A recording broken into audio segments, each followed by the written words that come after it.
Bismillahirrahmanirrahim. Assalamualaikum warahmatullahi wabarakatuh. Alhamdulillahirabbil alamin wa bihi nasta'inu ala umuri dunya waddin. Wassalatu wassalamu ala asyrafil anbiya'i wal mursalin nabiyina Muhammadin wa ala alihi wa ashabi ajma'in wa man tabi'ahum bi ihsanin ila yaumiddin amma ba'd. Ma'asyiral muslimin, para pemirsa yang dimuliakan Allah Subhanahu wa taala. Bersyukur kita kepada Allah Subhanahu wa taala pada kesempatan kali ini kembali kita akan melanjutkan majelis kita yang kita harapkan keberkahannya dari Allah Subhanahu wa taala. Yang mana dalam majelis ini kita insya Allah akan mengumpulkan bekal kita di dalam menyambut datangnya bulan yang mulia, yakni bulan Ramadan. Dan alhamdulillah pada kesempatan yang lalu telah kita jelaskan tentang hadis-hadis yang menjelaskan yaitu bagaimana menetapkan masuknya bulan Ramadan. Yang kita ambil dari pembahasan tentang puasa dari kitab Bulughul Maram karya Al-Imam Al-Hafidz Ibnu Hajar Al-Asqalani dan telah dijelaskan makna-maknanya oleh Al-Imam Al-Hafidz Ibnu Hajar Al-Imam. Jadi telah dijelaskan makna-maknanya oleh Fadilatul Syekh Muhammad bin Shalih Al-Utsaimin di dalam kitab beliau Fathul Dzil Jalali wal Ikram bi Syarhi Bulughil Maram.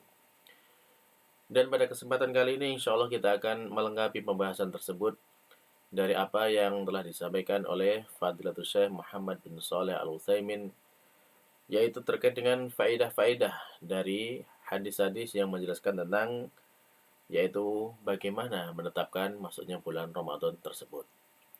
Adapun mengenai penjelasan hadis telah kita jelaskan pada bagian yang satu, yang lalu silahkan merujuk kepada rekaman sebelumnya. Baiklah para pemirsa sekalian yang dimuliakan Allah Subhanahu wa taala, langsung saja kita membaca apa yang telah disampaikan oleh Fadilatul Syekh Muhammad bin Shalih Al-Utsaimin dalam kitab beliau ini. Qala Fadilatul Syekh Muhammad bin Shalih Al-Utsaimin,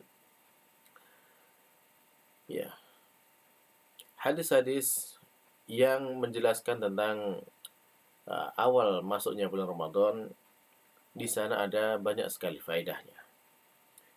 Di antara yang pertama bahwasanya dari sabda Nabi Muhammad SAW yaitu idza ra'aitumuhu, maka di sana bisa diambil faedah bahwasanya puasa itu tidaklah diwajibkan sebelum dilihatnya hilal atau terlihatnya hilal.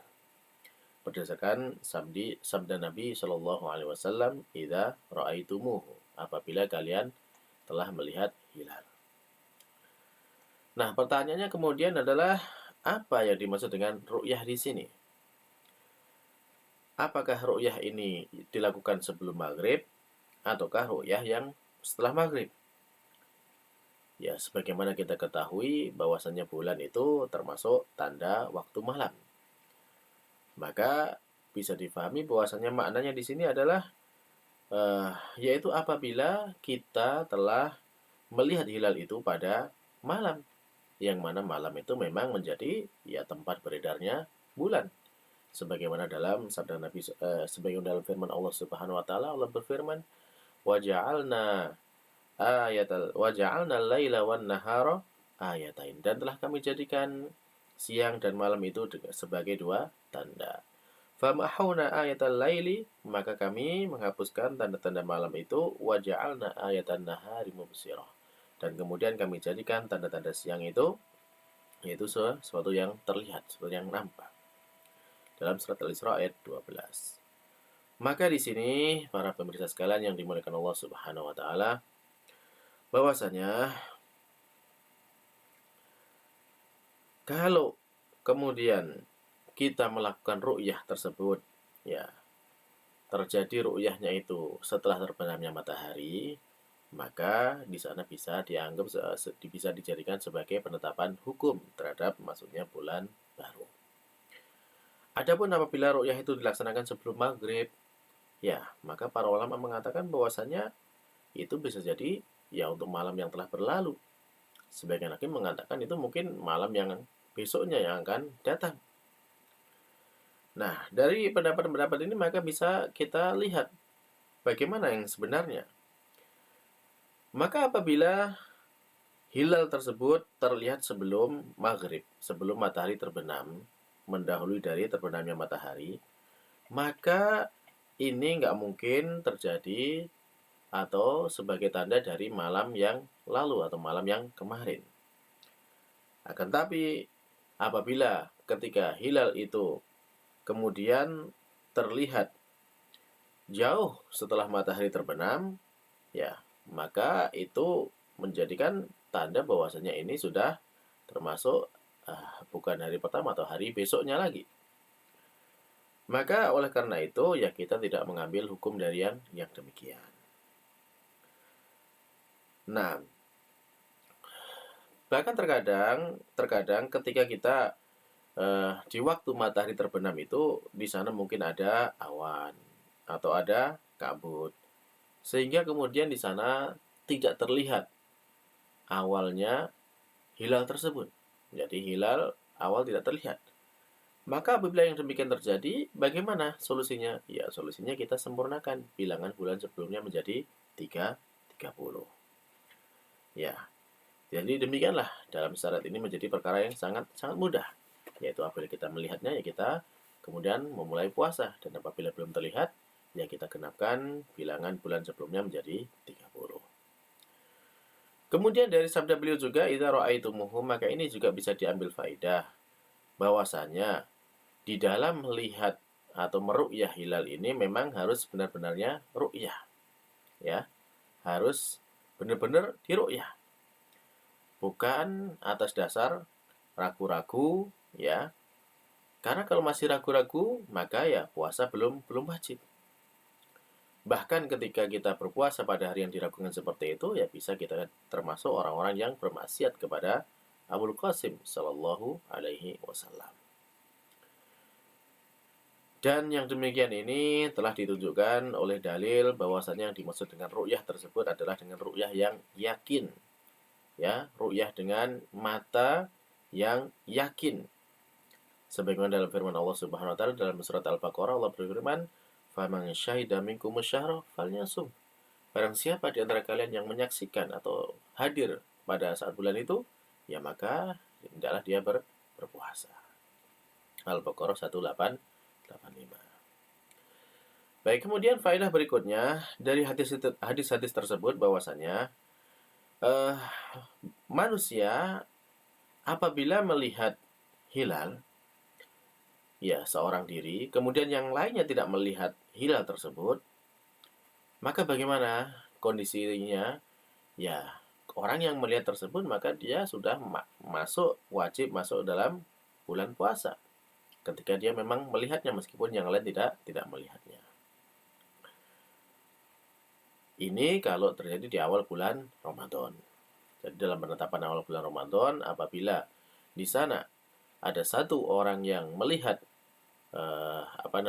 melihat hilal tersebut, sementara yang lain itu tidak melihat, ya maka ini bisa dianggap sebagai penetapan awal masuknya Ramadan. Maksudnya bagaimana? Maksudnya apabila orang tersebut melihat hilal Ramadan, sementara yang lainnya tidak melihat hilal Ramadan, kemudian kesaksian daripada orang tersebut tidak diterima oleh penguasa, misalkan seperti pemerintah tidak diterima oleh pemerintah, ya maka kemudian dia yang melihat itu tetap wajib berpuasa, tetap sudah masuk Ramadan meskipun pemerintah belum menetapkan bahwasanya itu sudah masuk dalam bulan Ramadan. Ini kalau kemudian di awal Ramadan. Adapun ketika itu di akhir Ramadan atau ya di awal Syawal, ya, maka di sana ada beda pendapat. Ada yang mengatakan bahwasanya kalau cuma satu orang yang melihatnya, maka itu ya tidak berlaku baginya. Karena secara syar'i bahwasanya untuk menetapkan Syawal itu harus dengan 2 orang saksi yang melihat hilal. Adapun pendapat yang lainnya mengatakan ya sudah, dia sudah tidak wajib berpuasa dan dia sudah waktunya berhari raya. Karena memang dia setelah mengamalkan hadis Nabi Shallallahu Alaihi Wasallam, Wa idza ra'aitumuhu fa'aftiru, dan apabila kalian melihat hilal itu maka ya berhari raya atau berbukalah. Maka dari sinilah kemudian terbagi menjadi dua pendapat ya. Pendapat yang mengatakan dia boleh boleh berbuka atau berhari raya, dan pendapat yang mengatakan bahwasanya dia tidak boleh meskipun sudah melihat hilal seorang diri, tapi tidak boleh karena membutuhkan dua orang saksi di sana. Akan tapi menurut Syekh Utsaimin bahwasanya yang lebih kuat adalah dia tetap berbuka atau tidak berpuasa atau berhari raya di akhir Ramadan tersebut. Meskipun demikian dia tetap menyembunyikan dia tidak berpuasanya itu tidak secara terang-terangan, karena yang lain masyarakat secara umum masih berpuasa sebagai bentuk penghormatan kepada yang lainnya, supaya di sana juga tidak terjadi fitnah bagi masyarakat secara umum. Baiklah, kemudian yang ketiga di antara faedah dari hadis-hadis tersebut, para pemirsa yang dimuliakan Allah Subhanahu wa taala, berdasarkan sabda Nabi, idza ra'aitumuhu, apabila kalian melihat hilal. Maka di sini mencakup apa yang dilihat oleh mata telanjang maupun yang dilihat dengan alat bantu. Alat bantu untuk melihat hilal tersebut. Ya, karena di sana hadisnya adalah secara umum, yaitu idza ra'aitumuhu disebutkan secara umum. Tidak disebutkan dengan secara idza ra'am itu bil ain, tidak ada penekanan dengan mata, tidak ada. Tetapi ya dengan bantuan alat pun boleh dilakukan. Misalkan seperti apa? Ya seperti adanya teleskop, kalau sekarang itu ada namanya gawang hilal ataupun yang lainnya, maka itu bisa dijadikan alat bantu untuk melihat hilal tersebut. Karena pada zaman dahulu ya juga demikian, masyarakat itu mereka menggunakan alat bantu, misalkan naik ke atas mimbar ya. Kemudian juga menggunakan alat-alat yang bisa membantu untuk melihat dengan jelas, itu sudah dilakukan sejak zaman dahulu. Maka untuk itu ya, apabila kemudian dengan alat bantu ini bisa terlihat adanya hilal, maka itu bisa ditetapkan hukum masuknya bulan baru tersebut. Baiklah, kemudian faedah berikutnya yang keempat, para pemirsa sekalian yang dimuliakan Allah Subhanahu wa taala. Dari hadis idza ra'aitumuhu juga, maka yang menjadi pertanyaan adalah apakah yang melihat ini harus semua orang atau cukup sebagiannya saja? Ya, kalau misalkan difahami bahwasannya yang harus melihat ini adalah semua orang, ya maka ketika orang lain tidak melihat hilal tersebut, ya maka dia tidak wajib berpuasa. Oleh karena itu, yang benar bahwasanya ketika di sini bahwasanya Nabi Shallallahu Alaihi Wasallam menyebutkan idza ra'aitumuhu, ya maka yang disebutkan di sana maknanya adalah bahwasanya apabila ada sebagian dari kita sudah melihat hilal tersebut, maka itu bisa berlaku hukumnya bagi yang lainnya. Sebagaimana dalam sabda Nabi Shallallahu Alaihi Wasallam, yakni wa in syahida syahidani fasumu waftiru, dan apabila telah menyaksikan, ya telah bersaksi dua orang saksi yang mereka melihat hilal tersebut, ya maka silahkan kalian berpuasa atau kalian berhari raya. Ya, baik.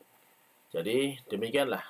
Adapun untuk ketika yang melihat itu cuma ada satu, ya maka di sana kemudian ada khilaf di dalam penetapan akhir dari bulan Ramadan tersebut, atau maksudnya bulan Syawal. Di antara faedah yang bisa kita ambil dari hadis dari sabda Nabi, idza ra'aitumuhu, apabila kalian melihat hilal, bahwasanya termasuk apabila di sana hilal terlihat pada suatu negeri, ya maka di sana mengharuskan semua penduduk negeri itu untuk berpuasa. Ya, karena memang tidak disyaratkan bahwasanya seluruh penduduk negeri itu untuk bisa melihat hilal. Nah, ini termasuk dari pendapat yang masyhur di kalangan mazhab Imam Ahmad. Kan tapi Syekhul Islam Ibnu Taimiyah dan juga sebagian para ulama, mereka memiliki pendapat yang berbeda. Dalam sabda Nabi idza ra'aitumuhu, apabila kalian melihat hilal tersebut, ya Maka di sini berlaku ya bagi orang-orang yang jauh dari tempat terlihatnya hilal, ya mereka tidak melihat hilal, maka ya tidak berlaku hukum bagi mereka. Ya, jadi mereka tidak terkait dengan hukum yang dimana terlihat hilal di tempat yang jauh tersebut. Sebagaimana sabda Nabi, idza ra'aitumuhu, apabila kalian melihat hilal itu ya istilahnya semakna dengan apa yang beliau sabdakan, idza aqbala lail, apabila ya malam itu telah datang. Ya, telah datang min hahuna wa adbaron nahar min hauna, dan kemudian siang itu telah pergi dari sini. Wa gharabatis syams faqad aftara shaim, dan apabila matahari telah terbenam maka orang berpuasa itu berbuka. Nah, di dalam hadis ini ya sama dengan idza ra'aitumuhu, maka di sini ada idza aqbala lail. Jadi maksudnya apabila malam itu telah datang, ya orang yang berpuasa itu dia berbuka. Nah, kemudian dari sinilah yang menjadi dalil bahwasannya misalkan di daerah yang lebih dulu di sana terbenam matahari dan kemudian mereka itu sudah berbuka puasa, apakah kemudian di daerah yang sebelah baratnya yang masih siang misalkan, ya itu juga ikut berbuka puasa? Ya tentu jawabannya adalah tidak. Maka untuk itu di sini memang berlaku bahwasanya hukum terlihatnya hilal itu ya berlaku bagi memang yang masih berada di sekitaran tempat terlihatnya hilal tersebut. Apabila pada tempat yang jauh, ya maka itu ya mereka tidak terikat dengan hukum terlihatnya hilal tersebut. Baiklah para pemirsa sekalian yang dimuliakan Allah Subhanahu wa taala. Hal ini diperkuat dengan apa yang telah terjadi di kalangan para sahabat dahulu, yang mana pada masa dahulu itu pernah diriwayatkan oleh Imam Muslim dari sahabat Quraib. Yang mana sahabat Quraib ini telah diutus oleh Ummu Fadl untuk suatu keperluan kepada Muawiyah yang ada di Syam. Nah, kemudian di sana hilal terlihat di negeri Syams, maka mereka berpuasa. Dan kemudian hilal yang dilihat oleh Quraib di Syam itu terjadi pada malam Jumat. Kemudian setelah itu ya Quraib setelah selesai mengerjakan keperluannya, ya kemudian beliau pulang dari Syam dan kembali ke Madinah. Dan di Madinah beliau bertemu dengan sahabat Ibnu Abbas radhiyallahu anhu. Maka Quraib bertanya kepada sahabat Ibnu Abbas. Kemudian sahabat Ibnu Abbas bertanya kepada Quraib, kapan mulainya puasa yang dilakukan oleh Muawiyah? Ya, maka dijawab sama Quraib bahwasanya Muawiyah berpuasa mulai pada hari Jumat. Apakah dia melihat hilal? Iya, di sana terlihat hilal pada malam Jumat. Dan saya pun juga melihat demikian. Quraib sendiri menyatakan dia melihat hilal tersebut pada malam Jumat. Maka kemudian sahabat Ibnu Abbas mengatakan, ya kami tidak berpuasa kecuali pada hari Sabtu. Sahabat Quraib merasa heran dan bertanya kepada Ibnu Abbas, ya apakah tidak cukup dengan apa yang telah dilihat oleh Muawiyah? Ya, maka sahabat Ibnu Abbas menyatakan tidak demikian. Ya, demikianlah yang diajarkan oleh Rasulullah, bahwasanya masing-masing kita memiliki yaitu matla' atau tempat terbitnya dari hilal tersebut masing-masing. Jadi ini adalah sebuah nas yang sangat jelas dari sahabat Ibnu Abbas ya, yang mana sahabat Ibnu Abbas ini memang sangat fakih dalam mengambil ketetapan hukum dari sabda Nabi, idza ra'aitumuhu, yaitu apabila kalian telah melihat hilal tersebut. Demikian juga di dalam firman Allah Subhanahu wa taala, faman syahida minkumus syahra, jadi barang siapa yang menyaksikan tentang datangnya bulan tersebut. Maka inilah kemudian menjadi perkara yang sangat-sangat jelas.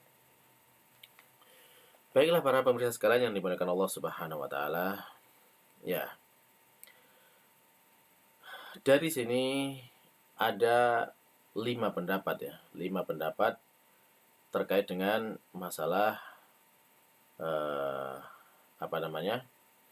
yaitu tentang matla' hilal tersebut. Pendapat yang pertama yaitu mengatakan bahwasanya apabila telah terlihat hilal di suatu tempat, maka itu berlaku bagi seluruh manusia atau seluruh umat Islam yang ada di muka bumi ini. Ini pendapat yang pertama, yang kita kenal sekarang dengan istilah ru'yah global, misalkan seperti itu. Kemudian pendapat yang kedua, apabila memang telah terlihat hilal pada suatu tempat, maka itu menjadi hukum yang tetap pada tempat tersebut, baik itu ketika untuk mengawali puasa atau mengakhiri puasa. Dan berlaku pula bagi orang-orang yang menyertai mereka di tempat terlihatnya hilal tersebut. Tanpa diikuti oleh orang-orang yang jauh dari tempat terlihatnya hilal tersebut. Maka ini kata Fadilul Syekh Muhammad bin Shalih Al-Utsaimin, ini pendapat yang paling dekat kepada kebenaran.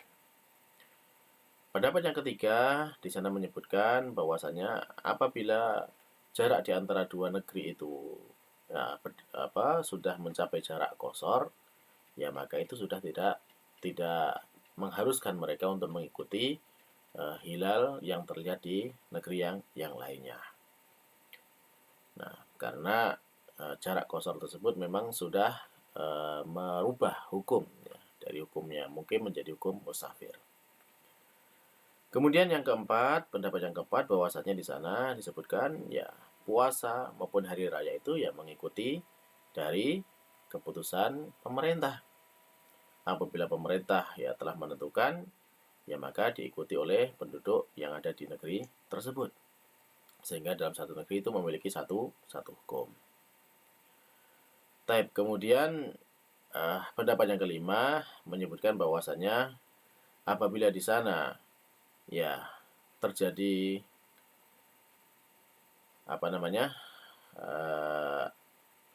apabila di suatu negeri itu ada suatu negeri yang besar, seperti kayak misalnya sebuah benua gitu, maka itu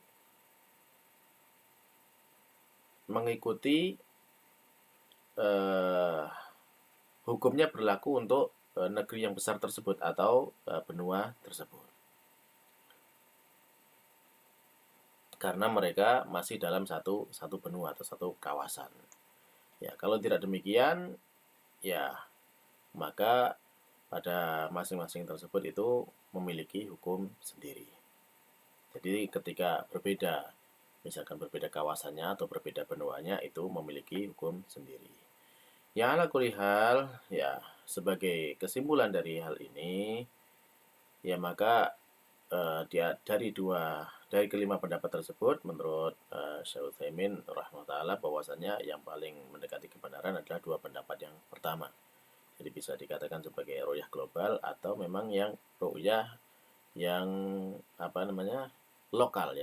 Jadi hanya terjadi untuk sekitar yang di tempat terlihatnya hilal tersebut. Yang mana kemudian di sana berdasarkan hadis dari Nabi Shallallahu Alaihi Wasallam, yaitu as-shaumu yauma yasumun nas, yaitu puasa itu ketika manusia itu sedang berpuasa, wal fitru yauma yafturun nas, dan kemudian juga hari raya itu ketika semua manusia berhari raya. Nah, ini hadis ini kemudian menjadi penguat dari pendapat yang keempat tadi, bahwasanya puasa maupun hari raya itu mengikuti ketetapan dari pemerintah.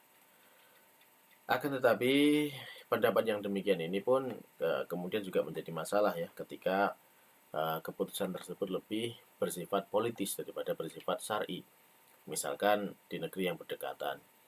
Akan tetapi masing-masing memiliki pemerintahan sendiri. Akan tetapi di sana hubungan politiknya kurang bagus. Sehingga yang terjadi apa? Yang terjadi adalah bahwasannya terkadang keputusannya sering berbeda antara satu negeri dengan yang lain meskipun jaraknya hanya beberapa meter saja. Adapun ketika misalkan terjadi hubungan yang baik, maka kemudian mereka bisa mengambil keputusan yang sama dalam menetapkan hari raya. Jadi di sana lebih kepada bersifat politis dari penetapan hal tersebut.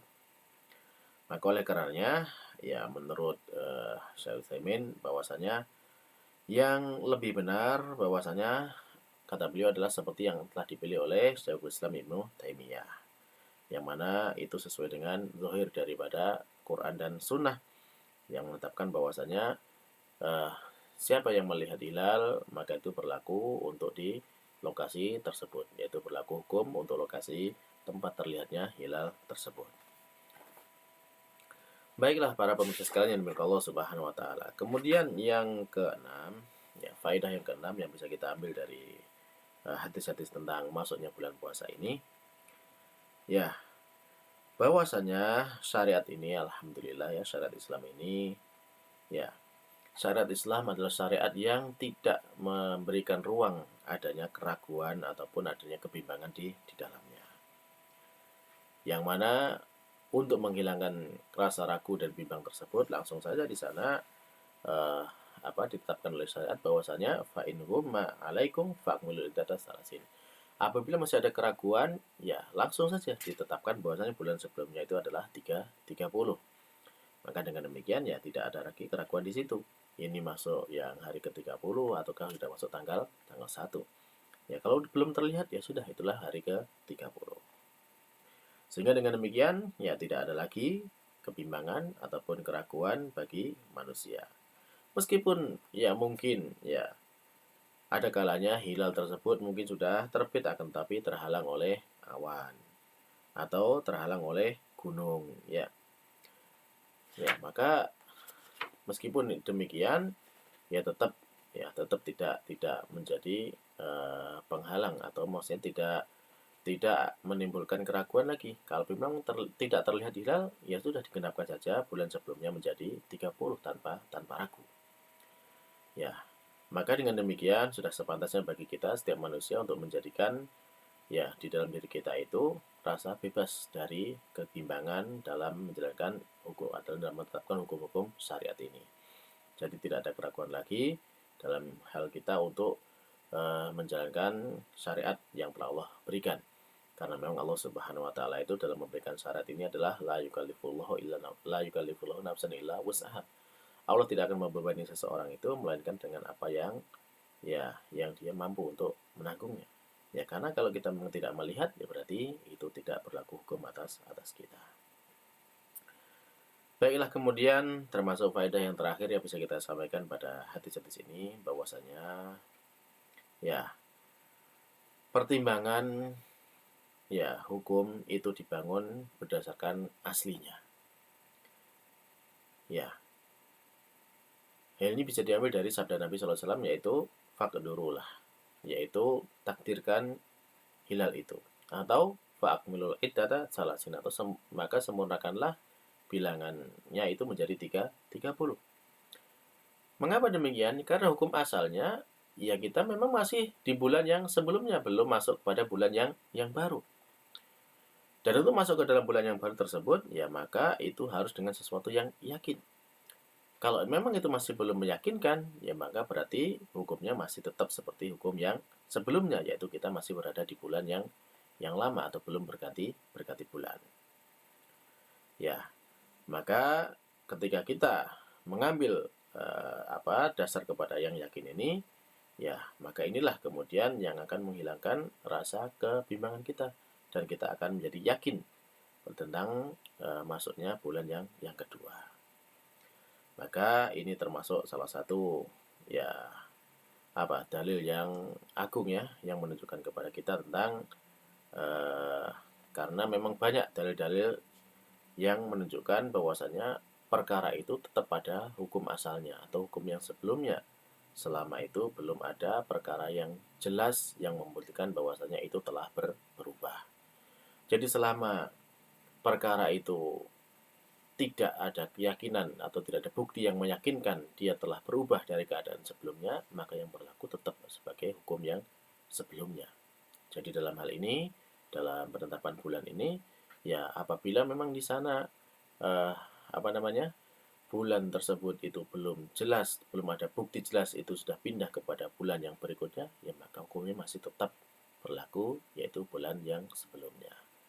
Ya demikianlah mungkin para pemirsa yang dimuliakan Allah Subhanahu wa taala, apa yang bisa kita ambil faedah-faedah dari apa yang disampaikan oleh Syekh Utsaimin terkait dengan hadis-hadis tentang masuknya atau bagaimana menetapkan masuknya bulan Ramadan. Mudah-mudahan dengan demikian kita semakin jelas, semakin mantap di dalam kita menjalankan ibadah Ramadan tahun ini. Dan sekali lagi bahwasanya semua ini adalah sebagai bekal ilmu yang insya Allah akan menjadikan ibadah kita lebih mantap dan lebih diterima oleh Allah Subhanahu wa taala. Kita berharap demikian, semoga Allah senantiasa membimbing kita dengan ilmu yang benar untuk meraih ibadah yang diterima oleh Allah Subhanahu wa taala. Dan kita akhiri dengan doa kafaratul majelis. Subhanakallahumma rabbana wa bihamdika asyhadu an la ilaha illa anta astaghfiruka wa atubu ilaik. Wassalamualaikum warahmatullahi wabarakatuh.